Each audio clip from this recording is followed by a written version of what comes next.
Наличные деньги под запретом, покупки только по карте? Представьте себе, вы вышли сегодня из дома, имея при себе только наличные. Скажем так, в этом случае ваш шопинг окажется под угрозой, поскольку, попав в магазин, где наличные не принимают, вам придется оставить мечты о красивом платье и отложить покупку нового мобильного телефона. Что делать, если ваша платежная карта не с вами? Всем привет, вы находитесь на канале Переселенец, и сегодня я вам об этом расскажу.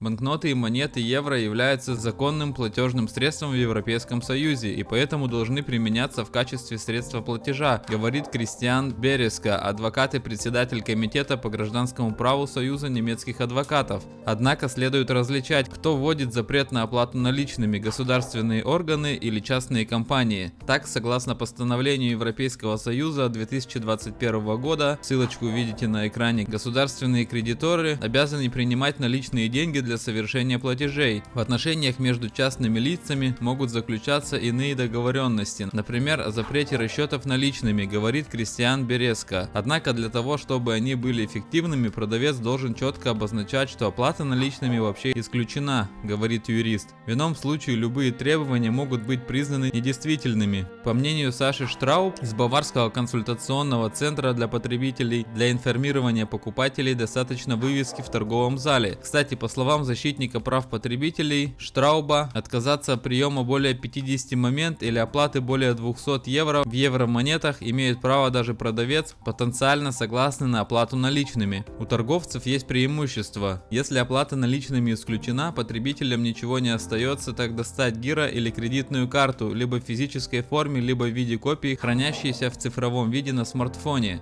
Хелена Клингер из Института финансовых услуг EFF обращает внимание, в том числе и на возможность безналичной оплаты через ряд приложений. Например, покупатель, имеющий ссылку на свой расчетный счет, может также рассчитаться за покупки через приложение соответствующего продавца. Для торговцев преимущество отказа от наличных денег очевидны. Нет необходимости при каждом платеже проверять банкноты на оригинальность и проводить трудоемкий подсчет остатка наличности в конце дня или при смене персонала, говорит Хелена Клингер. Кроме того, можно отказаться от услуг инкассатора. Правда, есть обратная сторона медали, при оплате которой каждая операция может стоить продавцу небольшой комиссии. Не оставить следов невозможно без наличных. С другой стороны, защитник прав потребителей Штрауб считает отмену наличного способа оплаты невыгодной для покупателей. Сложно предположить, что экономия средств, полученная торговцами в результате отказа от этого способа оплаты, будет каким-то образом передана покупателям. Плюс при безналичной оплате всегда есть риск наследить своими персональными данными. В то же время Хелена Клингер находит некоторые преимущества для клиента. Прежде всего, это просто и быстро. Во-первых, нет необходимости снимать наличные со счета. Во-вторых, стоя на кассе, не придется искать нужную сумму в кошельке. Это сокращает время проведения платежной операции, как для плательщика, так и для всех ожидающих в очереди покупателей. Безналичные платежи также представляются более выгодными, как с точки зрения экологического баланса, так и гигиены, добавляет Клингер. Модель вряд ли приживется. Приживется ли в будущем изгнание наличных денег из магазинов? По мнению Хелены Клингер, это зависит прежде всего от покупателей и сферы деятельности продавца. Если безналичный расчет кажется приемлемым для техники подкованных групп потребителей, то когда речь идет о повседневных товарах из супермаркетов, пекарен или аптек,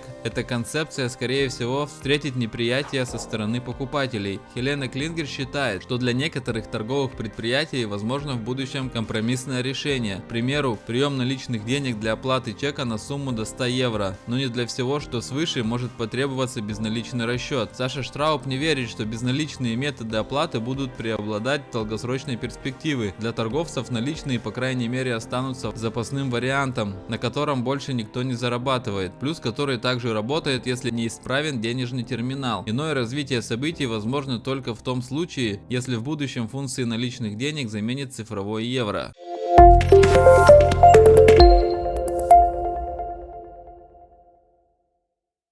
Ну и на этом все. Вот такая была сегодня новость. Пишите обязательно свое мнение в комментарии по этому поводу. Подписывайтесь на этот канал, ставьте лайк этому ролику. Ну я вам всем желаю хорошего настроения и всем пока.